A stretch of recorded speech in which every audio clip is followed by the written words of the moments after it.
My name is Jameson.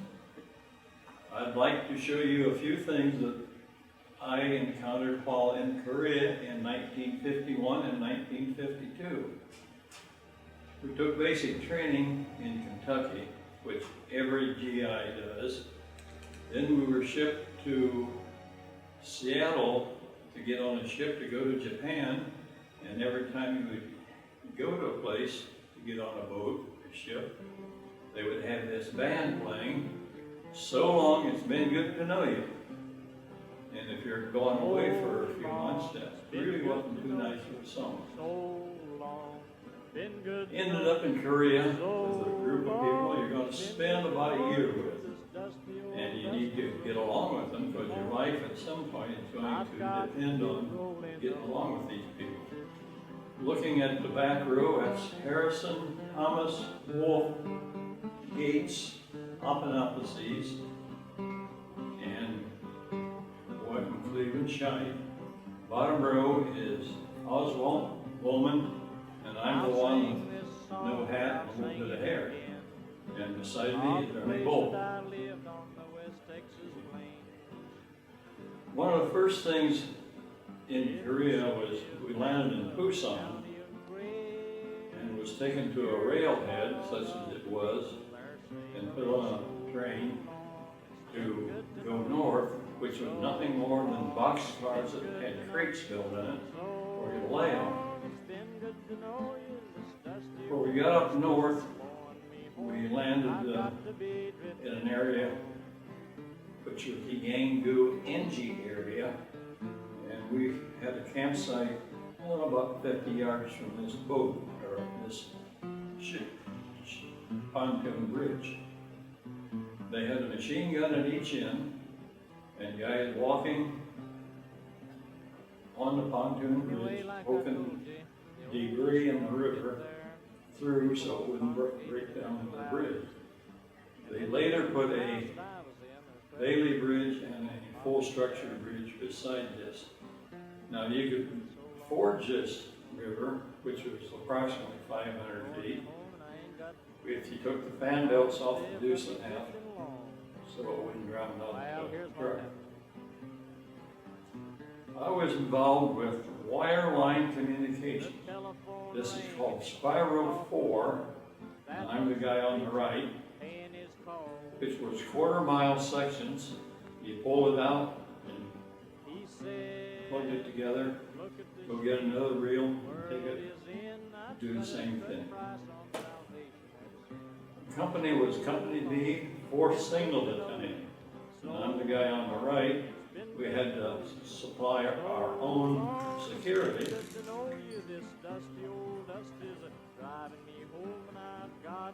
That's myself on guard duty. That's not the outhouse, that's the guard check, where you have to make everybody check in and check out. While at this location, I had a sort of a scary thing happen.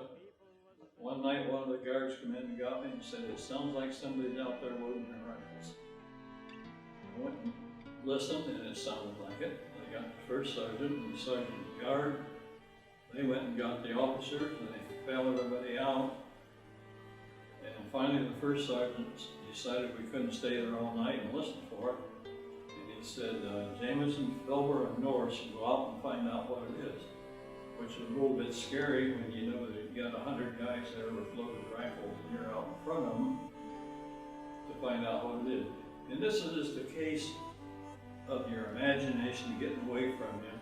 What it was ice breaking in a little creek. It sounded just like somebody jamming around into the rifle. This is some more of the scenery. And in all of these, sort of look on the background. This is a quarter-mile reel of cable that somebody's going to pull out or hook another into. Real cold in the wintertime. We had reports of it being like 20 below. It felt like it. And I'm on the far left there, just some of the work we were doing. Very interesting place. A pole to the right there, which you can't see, the sergeant wanted me to climb and I refused to do it. He said he's going to court-martial me. So I talked him into letting me throw a rope over it. If I could hang on the rope, I'd do it. Well, we threw a rope over it and the whole system came down. So I got out of the court-martial for the whole thing came down. There's a guy on a pole. We did that type of work. And I tell people, you didn't have to be crazy to do this, but it sure helped a lot. Bloody Ridge Boulevard. There was a nasty battle. We were working the road going up to it, communication line. And they would have their grave registration trucks come with dead bodies in it, and what you do as a GI, when any one of those trucks go by, you just come to attention, salute it, and after the truck is by, you go back to work. This is I in the Jeep. Didn't have any glass in the Jeep, and I'll show you the gun later on that took the glass out. I was driving the Jeep, and a 2.5 ton truck passed me, and I said, I know that driver, and I turned around and took after him. And it turned out to be Keith Bibler from Arlington, Ohio. We visited a couple minutes, got in our vehicle, and went on our way. Some of the architecture around Seoul and the Far East was like this. Seoul was overrun 4 times. Army going south, an army going north, an army going south, an army going north. So you can imagine there's going to be a lot of damage, and this is just sort of common. Some more damage, some more damage. And particularly with the young folks, I say this is myself with a cigarette, and I try to get across to the kid that smoking cigarettes is not good for you. We had a place where we were involved with the Turkish outfit. They are a real hard-nosed group of people. They sent us to Seoul one time, Incheon, to pick up a little lumber. And on the way there, we had to go through Seoul. And it was people coming out from everywhere. It got to the point we couldn't even drive our vehicles. And what it turned out to be, President Syngman Rhee and General James Van Fleet were having a rally for the people of Seoul. After the rally was over, everybody just disappeared. We couldn't move the vehicle because there's so many people, and the MPs come by and said, lock and load, keep a low profile, and don't fire unless fired upon.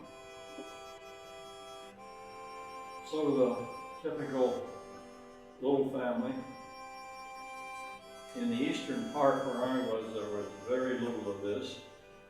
It must have been somewhere close to where I was, but that's Sergeant Ashby in the background. Beast of burden. We heard on the ship going over that our planes had destroyed so many trains. Well, a train is 3 or more of these together. That's why they could destroy so many trains. That's free cattle. This is the house, has no siding. We're going to have to put some on for winter. Their housing, a lot of it was interesting. They had a kitchen at one end which was low, and the chimney went below the floor to the opposite end of the structure, then went up. So in the wintertime, they could recover a lot of the heat off the chimney. In the beginning, there was lots of refugees.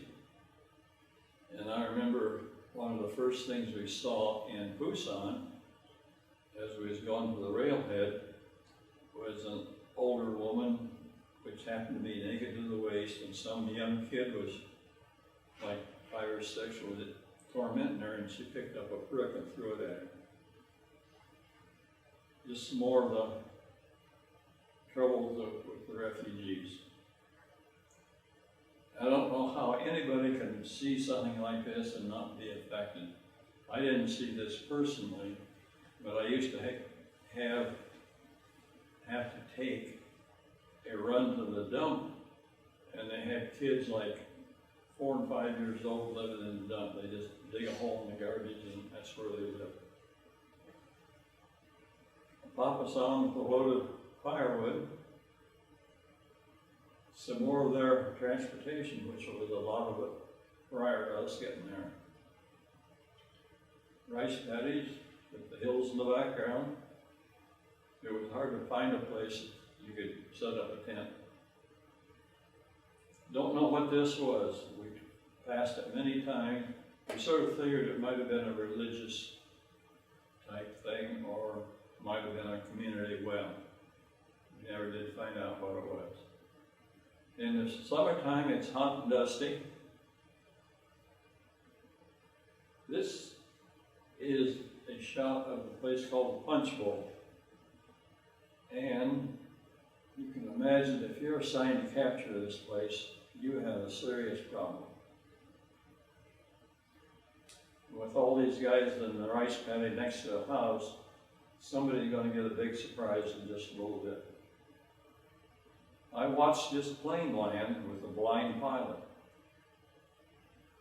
His buddy flew him about 100 yards back of him and above him and talked him into the runway. It wasn't a pretty landing, but they're just saying any landing you can walk away from is a good landing, and that was the case. The Navy flew in people for a couple of weeks to work on it. They fired up, one day they fired it up and went back to the carrier. Originally, the guy come in back of him, got the pilot out of here and put him in his plane, and they took off and went back to the carrier. And on the other side of this, about a half-mile across, there was a minefield with the mountains just as steep as this. One day they got a 50 caliber shooting into the minefield to set them off. Then the guys go up and tape another area. One day they missed one, they blew up, killed 4 or 5 of them. And they brought the helicopters in to pick them up. And it was so steep they couldn't set the helicopters down and had to hover them and load them up. Not all the river crossing had a bridge. Here's some prisoners. You might notice the little mounds in front. These are graves. We were told that the Koreans, for some reason, buried their dead sitting up facing north. And this is just some of the graves. Roads are a lot of times by the rivers, and when you have a nasty rainstorm, it floods everything. Some of the damage around Seoul. This is the gun that took the glass on the Jeep. We had a signal for it, and we could go most anywhere we wanted to. We drove down in there and they fired that thing over our head, and I was close enough to it with glass. B-51s on dirt strips. I also had Corsairs on the dirt strip. Corsair is a Navy plane. I'm told these are Sabres, but I can't confirm that. Now, that's a Corsair on a carrier. Obviously I wasn't there. I got it out of the book. Recoilless rifle, a dangerous weapon, front and back. It's recoilless, which says you have fire coming out of the back, it equals the fire coming out of the front. Lots of artillery. Artillery all over the place. more artillery. You can see that beast of burden beside the modern tank. Their people were not as well armed as we would like. It's more damage, round sole. Can't see it too well, but there's a bridge in the background. We're either protecting this bridge or getting ready to take it out. When our armies went up to the Yalu River and got pushed back to the Chinese, they came back to a place called Hamnang. We lined all our equipment up, we couldn't get on boats and blew it all up. Apparently the 4th Signal Battalion, as I understand, was re-outfitted the city and took them on the Inchon and put it back online. A bazooka, primarily a tank killer. The Russian armor was too thick and strong for this small bazooka, and the Pentagon ordered a bigger bazooka, I think somewhere around 5 inches, which would take them out. When your army retreats, you blow up the bridge, and when you recapture it, you build another bridge. And when you retreat again, you blow it up. It's army and war is a real destructive business. Some Chinese prisoners, North Korea. Now these photographs are a North Korean town. If you get shot down and you've done that kind of damage to the town, you can see you're not going to get very nice treatment.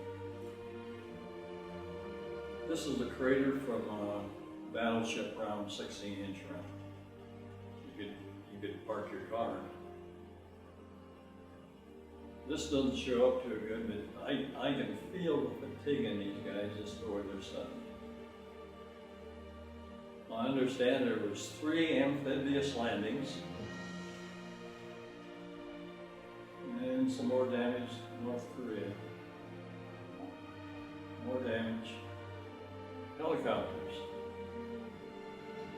Helicopters were used to transport wounded primarily to hospitals. Another shot of the guy getting loaded onto the litter. Okay. And this is the operating room. An operating room can be most anywhere. If they could find a bank and get into the vault, that was sort of a safe place for them. But most of the time it was a tent or any building they could get in. When you're under that type of stress, if you can get some religious guidance, you're going to take it anytime, any place. I'm no hero. The heroes are here. If you ever get a chance to go to the Arlington National Cemetery, please do it. It's breathtaking. Same group of guys, both apart. There's 2 or 3 changes near the end of our service.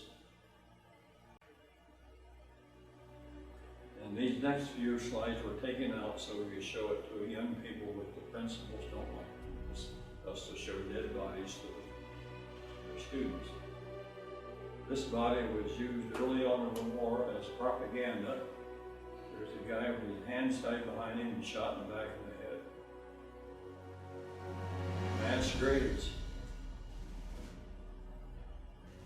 Not always on the mass graves very well cared for.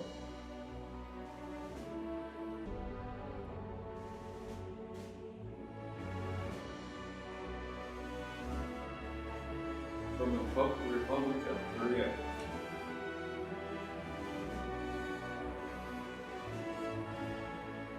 National Defense. And this one is from the Korean consulate. I received that for doing a program on the schools.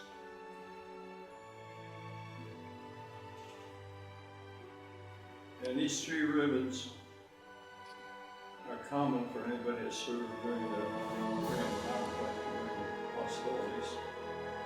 And this is the duplicate here. And this star is call a bronze battle star.